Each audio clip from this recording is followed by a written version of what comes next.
Hello students, welcome to La Excellence IAS Academy. ఈరోజు మనం November 29 నాటి ఇంపార్టెంట్ కరెంట్ అఫైర్స్ గురించి డిస్కస్ చేద్దాం.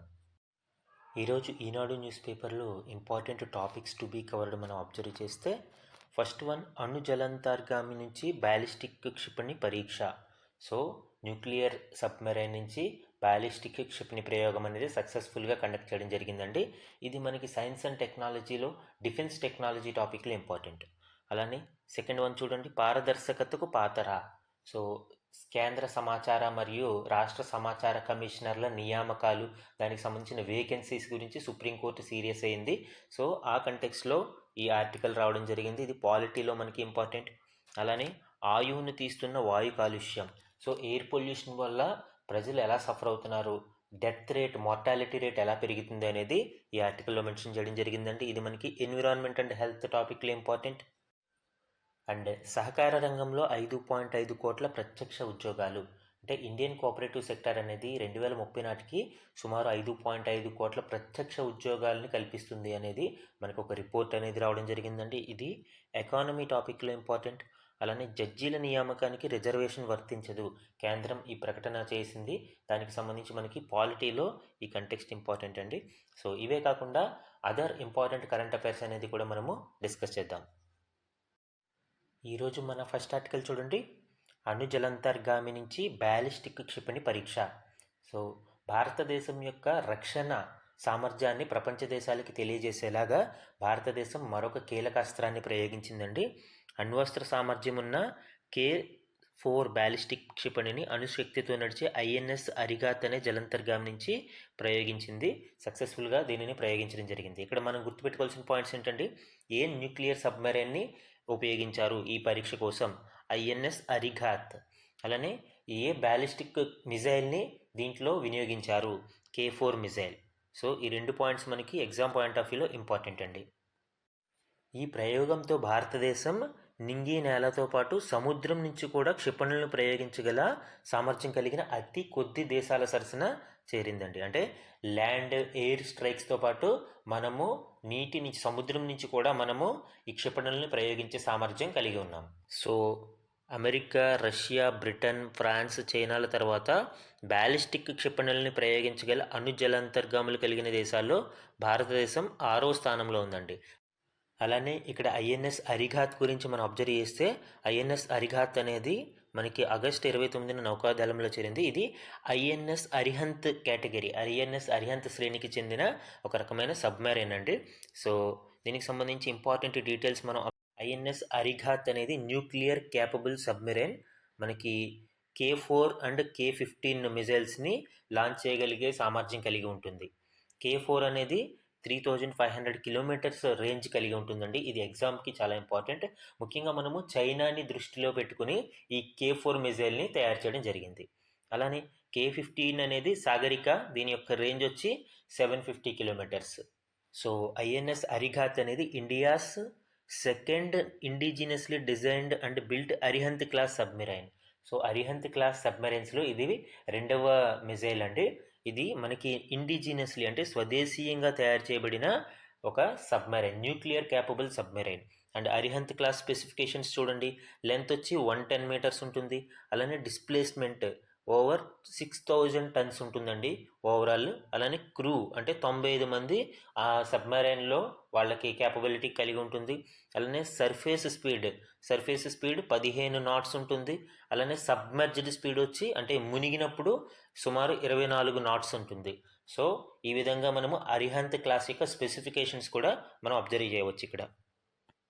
అలానే ఈ న్యూక్లియర్ సబ్మెరైన్ యొక్క ప్రొపల్షన్ అంటే అది ముందుకు వెళ్ళడానికి 80 megawatt nuclear pressurised water reactor drives అనేవి ఇక్కడ మనము స్టీమ్ టర్బైన్కి కనెక్ట్ చేస్తామండి. సో న్యూక్లియర్ పవర్ని ఉపయోగించి ఈ సబ్మెరైన్ అనేది మూవ్ అవుతుంది. సో ప్రొపల్షన్ అనేది ఇక్కడ మనం అబ్జర్వ్ చేయవచ్చు. అలానే ఇది 12 K15 మిజైల్స్ని క్యారీ చేయగలుగుతుంది, ఆర్ 4 K4 మిజైల్స్ని క్యారీ చేయగలుగుతుంది. సో మనకి ఈ K4 కేటగిరీ, K15 కేటగిరీ మిజైల్స్ని ఈ INS అరిఘాత్ అనేది క్యారీ చేస్తుందండి. దీని ద్వారా మనము ఆల్రెడీ చెప్పుకున్న భారతదేశం 6వ దేశంగా ఆవిర్భవించింది ఈ కెపాసిటీ కలిగి ఉన్న దేశాలలో. మన నెక్స్ట్ ఆర్టికల్ చూడండి, పారదర్శకతకు పాతర. సో రీసెంట్గా సుప్రీంకోర్టు కేంద్ర రాష్ట్ర ప్రభుత్వాలకు సమాచార కమిషన్స్లో ఎక్కడైతే వేకెన్సీస్ ఉన్నాయో వాటిని వెంటనే భర్తీ చేయండి అని ఆదేశాలు ఇవ్వడం జరిగింది. ఆ కంటెక్స్లో మనము ఈ ఆర్టికల్ అనేది రావడం జరిగింది. ఇక్కడ మనం అబ్జర్వ్ చేస్తే మొన్న జూన్ నెలాఖరికి దేశవ్యాప్తంగా సమాచార కమిషన్స్లో సుమారు 4 లక్షలకు పైగా అపీల్స్ అనేవి ఉన్నాయండి. అంటే సెకండ్ అపీల్ కావచ్చు, ఫిర్యాదులు కావచ్చు, పెండింగ్లో ఉన్నాయి.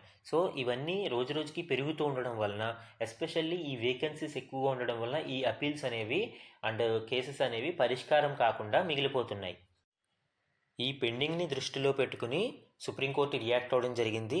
అండ్ కేంద్ర రాష్ట్ర సమాచార కమిషన్లలో ప్రధాన కమిషనర్తో పాటు 10 మంది కమిషనర్లు ఉండొచ్చు అని మనకి ఆర్టీఐ చట్టం చెప్తుందండి. సో ఆర్టీఐ యాక్ట్ ప్రకారం కేంద్ర రాష్ట్ర కమిషన్స్లో 1+10 11 మంది సభ్యుల మనకి ఈ కూర్పు అనేది ఉంటుంది. అయితే ప్రజెంట్ మనకి కేంద్ర సమాచార కమిషన్లో సిఐసి అంటే ప్రధాన కమిషనర్తో పాటు 2 కమిషనర్లే ఉన్నారు. అంటే కేవలం 3 మాత్రమే ఉన్నారు. అలానే వివిధ రాష్ట్రాలలో అయితే చాలా కమిషనర్స్లో ఈ కమిషనర్ల యొక్క వేకెన్సీ అనేది ఉందండి. సో ఈ కంటెక్స్లో సుప్రీం కొంత సీరియస్ అవ్వడం జరిగింది అండ్ వీలైనంత త్వరగా ఈ కమిషనర్స్లోని వేకెన్సీస్ని భర్తీ చేయమని ఆదేశాలు జారీ చేసింది. మనకి ఎగ్జామ్ పాయింట్ ఆఫ్ వ్యూలో సెంట్రల్ ఇన్ఫర్మేషన్ కమిషన్ అనేది చాలా ఇంపార్టెంట్ అండి. సో ఇక్కడ మనం డీటెయిల్స్ అబ్జర్వ్ చేస్తే సిఐసిలో చీఫ్ ఇన్ఫర్మేషన్ కమిషనర్తో పాటు 10 మందికి మించని సమాచార కమిషనర్లు ఉంటారు. ఆల్రెడీ మనం డిస్కస్ చేసాం 11 మెంబర్స్ అనేవాళ్ళు ఉండాలి దీంట్లో అని. అండ్ ఈ సభ్యులని రాష్ట్రపతి నియమిస్తారండి. అయితే ఇక్కడ 3 సభ్యులతో కూడిన ఒక కమిటీ ఉంటుంది. ఆ కమిటీ సిఫార్సుల మేరకు మాత్రమే రాష్ట్రపతి ఈ కమిషనర్లని నియమిస్తారు. సో ఎవరెవరండి ఆ కమిటీలో సభ్యులు? ఆ కమిటీ చైర్పర్సన్గా ప్రధానమంత్రి ఉంటారు. అలానే లోక్సభ ప్రతిపక్ష నాయకుడు, లీడర్ ఆఫ్ అపోజిషన్ పార్టీ అంటే ప్రధానమంత్రిని నామినేట్ చేసిన ఎవరైనా ఒక కేంద్ర కేబినెట్ మంత్రి. సో ఈ 3 సభ్యులతో కూడిన కమిటీ చేసిన సిఫారసుల మేరకు రాష్ట్రపతి కమిటీ ఎవరైతే ఈ కేంద్ర సమాచార కమిషన్ మరియు ఆ సభ్యులని నియమించడం జరుగుతుందండి. అలానే వీరి యొక్క జీతాలు, అలవెన్సెస్, నిబంధనలు ఇవన్నీ కేంద్ర ప్రభుత్వం సూచిస్తుంది. అండ్ ఇక్కడ ఇంపార్టెంట్ పాయింట్ ఏంటంటే మనకి పదవీ కాలం టెన్యూర్ గురించి ఇక్కడ మాట్లాడాలండి. ప్రధాన కమిషనర్ మరియు సమాచార కమిషనర్ కేంద్ర ప్రభుత్వం నిర్దేశించిన కాలానికి లేదా వారికి 65 సంవత్సరాల వయసు వచ్చే వరకు పదవిలో ఉంటారు. యాక్చువల్గా ఒరిజినల్ యాక్ట్లో ఇది 5 ఇయర్స్గా ఉండేది, 5 సంవత్సరాలు ఫిక్స్డ్ టెన్యూర్గా ఉండేది.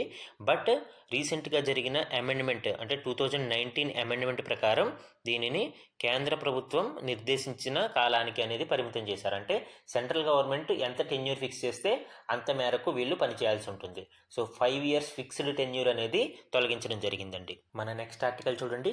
ఆయువుని తీస్తున్న వాయు కాలుష్యం అంటే వాయు కాలుష్యం, ఎయిర్ పొల్యూషన్ వలన మార్టాలిటీ రేట్ అనేది ఏ విధంగా పెరుగుతుంది? ఏటా 15 లక్షలకు పైగా మృతి చెందుతున్నారండి ఈ ఎయిర్ పొల్యూషన్ వలన. అలానే ముఖ్యంగా ఇందులో 90% పైగా మరణాలు పేద మరియు మధ్య ఆదాయ దేశాల్లోనే సంభవిస్తున్నాయి. అంటే పూర్ కంట్రీస్ ఎక్కువగా వీటి వల్ల సఫర్ అవుతున్నాయి. మనము వీటి గురించి చెప్పుకున్నాం. క్లైమేట్ చేంజ్ అవ్వచ్చు, పొల్యూషన్ వల్ల కావచ్చు, ఎక్కువగా సఫర్ అయ్యేది poor countries, middle income countries మాత్రమే ఎక్కువగా సఫర్ అవుతాయండి. దీనికి కారణం అంటే ఈ పొల్యూషన్స్కి కారణమైన రిచ్ కంట్రీస్ ఎవరైతే ఉన్నారో వాళ్ళు ఈ రిపర్కషన్స్ అనేవి తక్కువగా ఫేస్ చేస్తారు. సో అందుకే క్లైమేట్ జస్టిస్ అనే ఒక కాన్సెప్ట్ వచ్చింది. అలానే క్లైమేట్ ఫైనాన్స్ అనేది ఉండాలి అని పేద మధ్యాదాయ దేశాలు ఎందుకు డిమాండ్ చేస్తున్నాయంటే ఇలాంటి రిపర్కషన్స్ని ఫేస్ చేస్తున్నాయి కాబట్టి ఈ క్లైమేట్ ఫైనాన్స్ని డిమాండ్ చేస్తున్నాయండి. ఇక్కడ రిపోర్ట్ చూడండి, ల్యాన్సెట్ జర్నల్ ఈ రిపోర్ట్ని ప్రచురించడం జరిగిందండి. వాయు కాలుష్యం కారణంగా ఏటా లక్షల మంది చనిపోతున్నారండి. ముఖ్యంగా పారిశ్రామికీకరణ మరియు కార్చిచ్చులు వాయు కాలుష్యానికి కారణమవుతున్నాయని తెలియజేసిందండి. అంటే ఈ forest fires and industrial pollution ఈ కాలుష్యానికి దారితీస్తున్నాయని, అండ్ పంటల దహనాన్ని, పంటల వ్యర్థాలని తగలబెట్టడం కూడా గాలి నాణ్యతను క్షీణించడానికి కారణమవుతుందని వెల్లడించిందండి. సో ఈ కారణాల చేత సుమారు ఏటా 15 లక్షల మందికి పైగా మృత్యువాత పడుతున్నారని తెలియజేసింది. అలానే ల్యాన్సెట్ రిలీజ్ చేసిన రీసెంట్ జర్నల్స్లో మనము ఇండియన్ సిటీస్ మరియు డెత్స్ లింక్డ్ టు పొల్యూషన్ అనేది అబ్జర్వ్ చేస్తే ఇక్కడ చూడండి, భారతదేశం యొక్క కొన్ని నగరాలు వాటిలో యావరేజ్ PM 2.5 ఈ మరణాలకి ముఖ్యంగా పార్టిక్యులేట్ మ్యాటర్ 2.5 అనేది కారణమవుతుంది. ఇది శ్వాసకోశ సంబంధిత వ్యాధులకి దారితీస్తుంది. దానివలన ఈ డెత్ రేట్ అనేది, మార్టాలిటీ రేట్ అనేది పెరుగుతుంది. ఇక్కడ మీరు అబ్జర్వ్ చేస్తే ఏ ఏ నగరాలలో యావరేజ్ PM 2.5 పార్టికులేట్ మ్యాటర్ 2.5 ఉంది అంటే share of deaths attributed to pollution, అంటే ఈ డెత్స్ ఆ సిటీ యొక్క టోటల్ డెత్స్లో ఎయిర్ పొల్యూషన్ కారణంగా జరిగిన డెత్స్ ఏంటి అనేది ఇక్కడ మీరు క్లియర్గా అబ్జర్వ్ చేస్తే ఢిల్లీ చూడండి, యావరేజ్ PM 2.5 వచ్చి 113.0 అయితే డెత్ రేట్ అనేది 11.5 ఎయిర్ పొల్యూషన్ వల్ల జరుగుతుంది. సో ఇక్కడ మనకి క్లియర్గా అర్థమవుతుంది PM 2.5 ఎక్కువగా ఉంటే డెత్ రేట్ అనేది ఎయిర్ పొల్యూషన్ కారణంగా ఎక్కువ డెత్స్ అనేవి జరుగుతున్నాయని. అలానే వారణాసి 82.1 PM 2.5 ఉంటే యావరేజ్గా మనకి డెత్ రేట్ అనేది 10.2 ఉంది. సో అలాగా వివిధ నగరాలని మనం అబ్జర్వ్ చేస్తే ఇక్కడ యావరేజ్ PM 2.5కి సంబంధించి మనకి డెత్ రేట్స్ అనేవి దానికి లింక్ చేసుకుంటూ ఉన్నాయండి. సో ఇక్కడ క్లియర్గా మనకు అర్థమవుతుంది ఏంటంటే ఎయిర్ పొల్యూషన్ ఎక్కువయ్యే కొలది మార్టాలిటీ రేట్ అనేది పెరుగుతుంది, ప్రజలు ఈ సఫర్ ఎక్కువ అవుతున్నారు ఎయిర్ పొల్యూషన్ కారణంగా అనేది ఇక్కడ మనం క్లియర్గా అబ్జర్వ్ చేయవచ్చు. మన నెక్స్ట్ ఆర్టికల్ చూడండి, సహకార రంగంలో 5.5 కోట్ల ప్రత్యక్ష ఉద్యోగాలు. సో 2030 నాటికి మనకి 5.5 కోట్ల డైరెక్ట్ ఎంప్లాయ్మెంట్ అనేది జరుగుతుంది అని ఈ సహకార రంగాల వల్ల ప్రైమస్ పార్ట్నర్స్ అనే సంస్థ యొక్క నివేదికలో తెలియజేశారు. అలానే మరో 5.6 కోట్ల మందికి స్వయం ఉపాధి అవకాశాలు లభిస్తాయి ఈ సహకార సంఘాల వల్ల, అంటే ఈ సెల్ఫ్ ఎంప్లాయ్మెంట్ అనేది కూడా పెరుగుతుంది అని ఈ రిపోర్ట్ అయితే తెలియజేస్తుంది. ఇక్కడ ఇండియన్ కోఆపరేటివ్ మూవ్మెంట్కి సంబంధించిన కొంత డేటా అయితే ఇవ్వడం జరిగిందండి. సో భారత సహకార నెట్వర్క్ ప్రపంచంలోనే అతిపెద్దది. అంతర్జాతీయంగా మొత్తం 30 లక్షల సహకార సంఘాలు ఉంటే అందులో సుమారు 30% వరకు భారతదేశంలోనే ఉన్నాయండి. అంటే ఓవరాల్ కోఆపరేటివ్ సొసైటీస్ నెట్వర్క్లో భారతదేశంలోనే 30% ఆఫ్ షేర్ అనేది ఉంది. అలానే సహకార సంస్థలు భారత ఆర్థిక వ్యవస్థలో ఒక విభాగం మాత్రమే కాదు, అవి ఒక గ్రోత్ ఇంజిన్ లాగా వర్క్ చేస్తున్నాయి అనేది ఇక్కడ మెన్షన్ చేయడం జరిగిందండి. ముఖ్యంగా 2016-17 నాటికి ఆర్థిక వ్యవస్థలో మొత్తం ఉపాధిలో 13.3% సహకార సంఘాలు షేర్ అనేది ఉంది. అంటే ఓవరాల్ ఎంప్లాయ్మెంట్లో 13.3% అనేది మనకి ఈ కోఆపరేటివ్ సెక్టార్స్లో ఉంది. అండ్ ఇది 2007-8 టైంలో చూస్తే 12 లక్షల ఉద్యోగాలు ఉండేవి. బట్ 16-17 నాటికి ఇది 18.9% రేట్తో, అంటే వృద్ధి రేటుతో ఈ ఉద్యోగాలు 58 లక్షలకి పెరిగినాయండి. అంటే ఇదే అంచనాతో ఇప్పుడు 2030 నాటికి ఇది 5.5 కోట్ల మందికి డైరెక్ట్ ఎంప్లాయ్మెంట్ చేకూరుస్తుంది అని ఈ నివేదిక అయితే పేర్కొంటుంది. అలానే 5.6 కోట్ల మందికి సెల్ఫ్ ఎంప్లాయ్మెంట్ అవకాశాలను కూడా సృష్టించగలుగుతుంది భారత సహకార సంఘం అనేది, సహకార సంఘాల నెట్వర్క్ అనేది ఈ రిపోర్ట్ తెలియజేస్తుంది. ఇక్కడ సహకార సంఘాలలో స్వయం ఉపాధి అవకాశాల గురించి డీటెయిల్స్ కూడా ఇవ్వడం జరిగిందండి. 2006-7లో 1.54 కోట్ల మందికి సెల్ఫ్ ఎంప్లాయ్మెంట్ ఆపర్చునిటీస్ లభించగా 2018 నాటికి సంఖ్య 3 కోట్లకు పెరిగిందండి. సో అంటే 3-6% అనేది గ్రోత్ రేట్ ఇందులో కనిపిస్తుంది. అండ్ 2030 నాటికి ఇది 5.6 కోట్ల మందికి మనకి సెల్ఫ్ ఎంప్లాయ్మెంట్ అందించే అవకాశం ఉందని ఈ రిపోర్ట్ తెలియజేస్తుంది. అలానే జీడిపిలో 2030 నాటికి ఈ రంగం 3-5% షేర్ అనేది కలిగి ఉండవచ్చు అని కూడా ఈ రిపోర్ట్ తెలియజేస్తుంది. సో ఎక్స్ట్రాడినరీ స్టాట్స్ అనేవి మనము కోఆపరేటివ్ సెక్టార్స్లో చూడవచ్చు కమింగ్ డేస్లో అనేది ఈ ప్రైమస్ పార్ట్నర్స్ నివేదికలో కీలక అంశాలుగా మనం చెప్పుకోవచ్చండి. మన నెక్స్ట్ ఆర్టికల్ చూడండి, జడ్జీల నియామకానికి రిజర్వేషన్ వర్తించదు. సో రాజ్యసభలో ఈ జడ్జీల నియామకానికి సంబంధించి రిజర్వేషన్స్ గురించిన క్వశ్చన్కి కేంద్ర న్యాయశాఖ మంత్రి ఈ రిప్లై ఇవ్వడం జరిగిందండి. సో జడ్జీల నియామకానికి రిజర్వేషన్స్ అయితే వర్తించవు అని దీంట్లో మెన్షన్ చేయడం జరిగింది. ఇక్కడ మనకి ఎగ్జామ్ పాయింట్ ఆఫ్ వ్యూలో ఈ జడ్జీల యొక్క నియామకం ఏ విధంగా జరుగుతుంది, కొలీజియం సిస్టమ్ అంటే ఏంటి, జడ్జీల నియామకానికి కావాల్సిన క్వాలిఫికేషన్స్ ఏంటి అనేవి మనకి ఇంపార్టెంట్ అండి. ఇక్కడ చూడండి ఈ కొలీజియం సిస్టమ్ గురించి. సో కొలీజియం సిస్టమ్ అంటే ఏంటంటే it is a forum which decides on appointments and transfers of judges. జడ్జిల యొక్క నియామకాలకి మరియు వారి ట్రాన్స్ఫర్స్ని నిర్ణయించే ఒక రకమైన ఫోరం. సో ఈ జడ్జిని ఎవరు అపాయింట్మెంట్ చేస్తారు, ప్రెసిడెంట్ అపాయింట్ చేస్తారు. అయితే ఈ అపాయింట్మెంట్లో ఈ కొలీజియం యొక్క నిర్ణయం అనేది అంతిమం అండి. సో ఈ కొలీజియం నిర్ణయం అనేది ఫైనల్గా మనకి కన్సల్ట్ చేయాలి. ఈ కొలీజియంలో CJIతో పాటు 4 సుప్రీంకోర్టు సీనియర్ న్యాయమూర్తులు ఉంటారండి. అయితే ఇది సుప్రీంకోర్టు నియామకానికి సంబంధించి. అయితే హైకోర్టు న్యాయమూర్తుల నియామకానికి సంబంధించి ఈ కొలీజియం అనేది మారుతుంది. మళ్ళీ CJIతో పాటు 2 సీనియర్ న్యాయమూర్తులు ఈ కొలీజియంలో హైకోర్టుకి సంబంధించి ఉంటారండి. సో రెండింటికి డిఫరెన్స్ మనం అబ్జర్వ్ చేయాలి. 1+4 సుప్రీంకోర్టుకి అయితే 1+2 హైకోర్టుకి ఉంటుంది. ఇక్కడ న్యాయమూర్తుల నియామకానికి అవసరమైన క్వాలిఫికేషన్స్ని మనం చూస్తే సుప్రీంకోర్టు న్యాయమూర్తి ఖచ్చితంగా ఈ క్రింది అర్హతలు కలిగి ఉండాలండి. అతను ఖచ్చితంగా భారతదేశ పౌరుడై ఉండాలి. అలానే 5 ఏళ్ల పాటు హైకోర్టు న్యాయమూర్తిగా పనిచేసి ఉండాలి. ఏదైనా ఒక హైకోర్టులో కనీసం 5 సంవత్సరాల పాటు అతను న్యాయమూర్తిగా పనిచేసి ఉండాలి. లేదా అతను కనీసం 10 సంవత్సరాలు ఏదైనా హైకోర్టులో న్యాయవాదిగా పనిచేసి ఉండాలి. 5 ఇయర్స్ జడ్జిగా అయినా పనిచేసి ఉండాలి, లేదా 10 ఇయర్స్ లాయర్గా అయినా పనిచేసి ఉండాలి, అడ్వకేట్గా అయినా పనిచేసి ఉండాలి. అలానే లేదా రాష్ట్రపతి అభిప్రాయం ప్రకారం విశిష్ట న్యాయ కోవిదుడు అయి ఉండాలి. అంటే డిస్టింగ్విష్డ్ జూరిస్ట్ అయి ఉంటే అతను కూడా ఈ న్యాయమూర్తి పదవికి, సుప్రీంకోర్టు న్యాయమూర్తి పదవికి అర్హత కలిగి ఉంటాడు. అలానే హైకోర్టు న్యాయమూర్తి నియామకానికి అర్హతలను పరిశీలిస్తే హైకోర్టు న్యాయమూర్తి ఈ క్రింది అర్హతలను కలిగి ఉండాలండి. అతను భారత పౌరుడై ఉండాలి. అలానే ఆ వ్యక్తి భారత హైకోర్టులలో న్యాయవాదిగా కనీసం 10 సంవత్సరాల అనుభవం ఉండాలి. అంటే అడ్వకేట్గా హైకోర్టులలో 10 సంవత్సరాలు అనుభవం కలిగి ఉండాలి. లేదా భారత భూభాగంలో న్యాయాధికారిగా కనీసం 10 సంవత్సరాల అనుభవం ఉండాలి. ఇక్కడ మనకి డిస్టింగ్విష్డ్ జ్యూరిస్ట్ కాన్సెప్ట్ లేదు. ఇక్కడ హైకోర్టుకి మనకి సుప్రీంకోర్టు లాగా డిస్టింగ్విష్డ్ జ్యూరిస్ట్ కాన్సెప్ట్ లేదు, అది గుర్తుపెట్టుకోండి. అలానే ఇక్కడ గుర్తుపెట్టుకోవాల్సిన వెరీ ఇంపార్టెంట్ పాయింట్ ఏంటంటే నో మినిమం ఏజ్. ఎక్కడా కూడా మనకి మినిమం ఏజ్ ఇంత ఉండాలి, ఇంత ఏజ్ తర్వాత మాత్రమే న్యాయమూర్తిగా మనకి అర్హత కలిగి ఉంటారు అని ఎక్కడ మెన్షన్ చేసి లేదండి. యాక్చువల్గా చాలా అపాయింట్మెంట్స్లో లేదా అర్హతలలో మనకి మినిమం ఏజ్ అనేది ఉంటుంది. కానీ హైకోర్టు మరియు సుప్రీంకోర్టు న్యాయమూర్తుల నియామకాలలో ఈ మినిమం ఏజ్ అనేది ఎక్కడ మెన్షన్ చేసి లేదు. ఈ పాయింట్ ఎగ్జామ్ పాయింట్ ఆఫ్ వ్యూలో చాలా ఇంపార్టెంట్ అండి. మన నెక్స్ట్ ఆర్టికల్ చూడండి.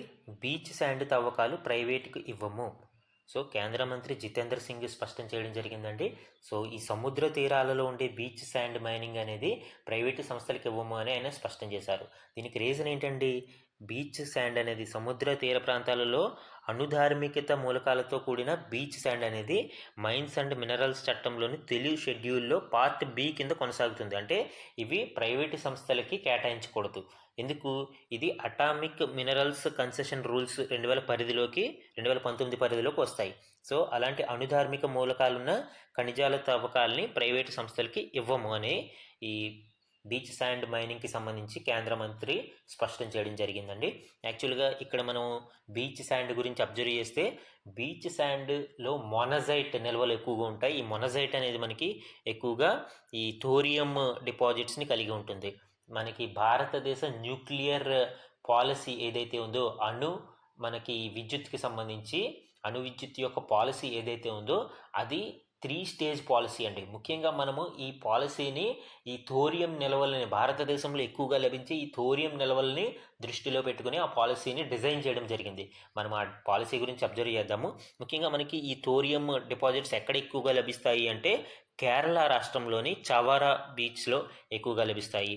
అలానే కేరళలో మనకి చాలా ఎక్కువ మొత్తంలో మోనజైట్ అండ్ థోరియం అంటే మోనజైట్ ఓర్ ఎక్కువగా లభిస్తుంది. థోరియం నిల్వలు ఎక్కువగా ఉన్నాయి అందులో. అలానే తమిళనాడులోని మహావలకుర్తి, ఆంధ్రప్రదేశ్ అండ్ ఒడిశా, జార్ఖండ్ రాష్ట్రాలలో కూడా మనకి ఈ మోనజైట్ ఓర్ అంటే ఈ మోనజైట్ ఎస్పెషల్లీ థోరియం రిజర్వ్స్ అనేవి ఎక్కువగా మనము అబ్జర్వ్ చేయవచ్చండి. ఇక్కడ చూడండి భారతదేశం యొక్క 3 స్టేజ్ న్యూక్లియర్ ప్రోగ్రామ్. సో ఈ 3 స్టేజ్ న్యూక్లియర్ ప్రోగ్రామ్ని ఏ విధంగా డిజైన్ చేశారు? భారతదేశం యొక్క లో యురేనియం రిసోర్స్ ప్రొఫైల్ని దృష్టిలో పెట్టుకుని మనకి యురేనియం అనేది తక్కువ మోతాదులో లభిస్తుంది, ఓన్ రిసోర్సెస్ అనేవి తక్కువగా ఉన్నాయి, బట్ మనకి థోరియం నిల్వలు అనేవి చాలా ఎక్కువగా ఉన్నాయి. సో ఆ బేస్ చేసుకుని మనము ఈ 3 స్టేజ్ న్యూక్లియర్ ప్రోగ్రామ్ అనేది డెవలప్ చేసుకున్నామండి. ఈ 3 స్టేజెస్ మనము క్లియర్గా అబ్జర్వ్ చేస్తే ఒకదాని మీద ఒకటి డిపెండ్ అయి ఉంటుంది. సో ఫస్ట్ స్టేజ్ నుంచి సెకండ్ స్టేజ్కి అంటే సెకండ్ స్టేజ్ నుంచి థర్డ్ స్టేజ్కి ఈ ఫ్యూయల్ అనేది మనకి బై ప్రొడక్ట్స్ అనేవి లభ్యమవుతూ ఉంటాయి. ఇక్కడ చూడండి స్టేజ్ 1 చూస్తే స్టేజ్ 1లో మనము హెవీ వాటర్ రియాక్టర్స్ని fuelled by natural uranium. So ఈ న్యాచురల్ యురేనియం అనేది ఈ స్టేజ్ 1లో ఉపయోగిస్తాము హెవీ వాటర్ రియాక్టర్స్లో. సెకండ్ స్టేజ్లో చూడండి ఈ ఫస్ట్ స్టేజ్లో ప్లూటోనియం అనేది ప్రొడ్యూస్ అవుతుంది. ఈ విధంగా లభించిన ప్లూటోనియంని మనము సెకండ్ స్టేజ్లో యూజ్ చేస్తాము. ఇక్కడ చూడండి plutonium fuelled fast breeder reactors అనేవి ఉపయోగిస్తాము. ఇక్కడ ఫ్యూయల్ చూడండి a mix of plutonium and natural uranium. So stage 2లో మనము స్టేజ్ 1లో లభించిన ప్లూటోనియంని మరియు న్యాచురల్ యురేనియంని ఉపయోగించి స్టేజ్ 2 అనేది యూజ్ చేస్తాం. ఇక్కడ స్టేజ్ 3 చూడండి, mix of thorium and uranium fuels the reactors thorium transmits to uranium 233. So uranium 233 అనేది స్టేజ్ 3లో డెవలప్ అవుతుంది మనకి. దీనిని ఉపయోగించుకుని మనకి రిజర్వ్స్ ఏవైతే ఉన్నాయో ఆ రిజర్వ్స్ థోరియం రిజర్వ్స్ని ఉపయోగించుకుని మనము ఈ స్టేజ్ 3ని కన్వర్ట్ చేసుకుంటామండి. సో ఈ విధంగా భారతదేశం ఈ న్యూక్లియర్ పవర్లో సెల్ఫ్ సఫిషియెంట్గా అవ్వాలి అనే ఉద్దేశంతో ఈ 3 స్టేజ్ న్యూక్లియర్ ప్రోగ్రామ్ని డెవలప్ చేసుకుంది. మన నెక్స్ట్ ఆర్టికల్ చూడండి, జార్ఖండ్ సీఎంగా హేమంత్ సోరెన్ ప్రమాణం. సో ఇటీవల జరిగిన ఎన్నికలలో విజయం సాధించిన హేమంత్ సోరెన్ జార్ఖండ్ సీఎంగా ప్రమాణ స్వీకారం చేస్తున్నారండి. ఇక్కడ మనము ఇంపార్టెంట్గా గుర్తుపెట్టుకోవాల్సిన విషయం ఏంటంటే సీఎం చేత ఎవరు ప్రమాణ స్వీకారం చేయిస్తారు. సో గవర్నర్ అనే అతను సీఎం చేత ప్రమాణ స్వీకారం చేయిస్తారు. అదే ప్రెసిడెంట్ ఆఫ్ ఇండియా, ప్రధానమంత్రి మరియు కేంద్ర కౌన్సిల్ ఆఫ్ మినిస్టర్స్ చేత ప్రమాణ స్వీకారం చేయిస్తే రాష్ట్ర ముఖ్యమంత్రి మరియు కౌన్సిల్ ఆఫ్ మినిస్టర్స్ చేత గవర్నర్ ప్రమాణ స్వీకారం చేస్తారు. ఈ 2 పాయింట్స్ గుర్తుపెట్టుకోండి. మన నెక్స్ట్ ఆర్టికల్ చూడండి, ఆంధ్రప్రదేశ్లో ఈ నార్కోటిక్స్ని లేదా మాదక ద్రవ్యాలని కట్టడి చేయడం కోసం ఒక ప్రత్యేక టాస్క్ ఫోర్స్ని ఏర్పాటు చేయడం జరిగిందండి. దానికి ఈగల్ అనే పేరుని పెట్టడం జరిగింది. సో ఈ ఈగల్కి సంబంధించిన డీటెయిల్స్ మనం ఇప్పుడు చూద్దాము. ఇది మనకి మాదక ద్రవ్యాల నియంత్రణ కోసం ఏర్పాటు చేయబడింది. దీనికి ఒక ఐజీ స్థాయి వ్యక్తిని విభాగాధిపతిగా నియమించడం జరిగిందండి. అలానే అమరావతిలో రాష్ట్ర స్థాయి నార్కోటిక్ పోలీస్ స్టేషన్ని ఒకటి ఏర్పాటు చేశారు. అంటే రాష్ట్ర వ్యాప్తంగా ఈ పోలీస్ స్టేషన్కి అధికార పరిధి ఉంటుంది. అలానే 5 చోట్ల ప్రత్యేక కోర్టుల్ని ఏర్పాటు చేయడం జరిగింది. కేవలం ఈ మాదక ద్రవ్యాల కేసులని విచారించడం కోసం ప్రత్యేక కోర్టులను కూడా ఏర్పాటు చేయడం జరిగింది. అండ్ ఫిర్యాదులకి టోల్ ఫ్రీ నెంబర్ 1972 అనే టోల్ ఫ్రీ నెంబర్ని కూడా కేటాయించడం జరిగింది. అండ్ ముఖ్యంగా స్మగ్లర్లపై ఈ సైబర్ నిఘా డేటాబేస్ తయారీ అనేది దీనిని చేయడం ద్వారా ఆటోమేటిక్గా మనకి ఒక డేటాబేస్ అనేది రెడీ అయితే ఎప్పటికప్పుడు దానిని విశ్లేషించుకుని మనము ఈ మాదక ద్రవ్యాల మూవ్మెంట్ని అరికట్టడానికి అవకాశం ఉంటుందండి. సో ఈ విధంగా హోంశాఖ అనేది ఉత్తర్వులు ఇవ్వడం జరిగింది. ఈ డీటెయిల్స్ మనం అబ్జర్వ్ చేస్తే ఇక్కడ నార్కోటిక్ స్టేషన్కు రాష్ట్రం అంతా పరిధి ఉంటుందని దీంట్లో తెలియజేస్తున్నారు. అలానే 459 మంది సిబ్బందిని ఈ మొత్తం ఈ ఈగల్ ఫోర్స్లో నియమిస్తారు. అండ్ దీంట్లో 6 విభాగాలు అనేవి ఉంటాయండి. ఈ ఈగల్ ఫోర్స్లో 6 విభాగాలు ఉంటాయి. ఒకటి లీగల్ విభాగము, అండ్ డాక్యుమెంటేషన్ మరియు శిక్షణ విభాగం, సాంకేతిక విభాగం, అండ్ రాష్ట్ర టాస్క్ ఫోర్స్, పరిపాలన లాజిస్టిక్స్ విభాగము మరియు సెంట్రల్ డిపాజిటరీ. ఈ సెంట్రల్ డిపాజిటరీ అనేది జనరల్గా ఏదైతే నార్కోటిక్స్ మనకి రైడ్స్లో వాటిల్లో లభ్యమైనయో సో వాటిని భద్రపరచడం కోసం ఈ సెంట్రల్ డిపాజిటరీ అనేది ఉంటుందండి. మన నెక్స్ట్ ఆర్టికల్ చూడండి, 8న ఏఐసిటీకి భూమి పూజ. సో తెలంగాణని ఆర్టిఫిషియల్ ఇంటెలిజెన్స్ రంగంలో దేశంలోనే అగ్రగామిగా నిలపడానికి తెలంగాణ ప్రభుత్వం అనేక చర్యలు చేపడుతుందండి. అందులో భాగంగా కృత్రిమ మేధ సిటీ అనేది ఒకటి నిర్మిస్తుంది. 200 ఎకరాలలో ఈ సిటీ నిర్మాణానికి ఏర్పాట్లు జరుగుతున్నాయి. దీనిని వరల్డ్ ట్రేడ్ సెంటర్ అసోసియేషన్, ప్రపంచ వాణిజ్య కేంద్ర అసోసియేషన్ ఆధ్వర్యంలో నిర్మించడానికి సన్నాహాలు చేస్తున్నారండి. సో ఈ విధంగా తెలంగాణ రాష్ట్రం ఏ రంగంలో ముందు అడుగు వేయడానికి అనేక చర్యలు తీసుకుంటూ ఉంది. And some important current affairs one liners మనం అబ్జర్వ్ చేస్తే ఇటీవల అమెరికా అధ్యక్ష ఎన్నికల్లో విజయం సాధించిన డొనాల్డ్ ట్రంప్ తన టీంని ప్రిపేర్ చేసుకుంటున్నారండి. అందులో భాగంగా భారతీయ మూలాలు ఉన్న జై భట్టాచార్య అనే ఆయనను తదుపరి నేషనల్ ఇన్స్టిట్యూట్ ఆఫ్ హెల్త్ డైరెక్టర్గా నియమించడానికి ప్రణాళికలు ఆయన రెడీ చేసుకుంటున్నారు. అలానే ప్రధాని నరేంద్ర మోడీ గారి నాయకత్వంలో భారతదేశం ఏ విధంగా ప్రగతి సాధిస్తుంది, మన్ కీ బాత్ లాంటి కార్యక్రమాల ద్వారా ఆయన ఏ విధంగా ప్రజలకి చేరువవుతున్నారు ఇలాంటి విషయాలను తెలియజేస్తూ మోదీ లాగ్ అనే ఒక పుస్తకాన్ని ఆవిష్కరించడం జరిగింది. దానికి ఉపశీర్షికగా వికసిత భారతం కోసం చర్చలు అని ఒక ఉపశీర్షిక ట్యాగ్ లైన్ని పెట్టడం జరిగిందండి. సో ఇది లండన్లోని నెహ్రూ కేంద్రంలో ఈ పుస్తక ఆవిష్కరణ జరిగింది. సో ఇవి మనకి ఈరోజు Eenadu news పేపర్లోని important current affairs అండి. Thank you very much.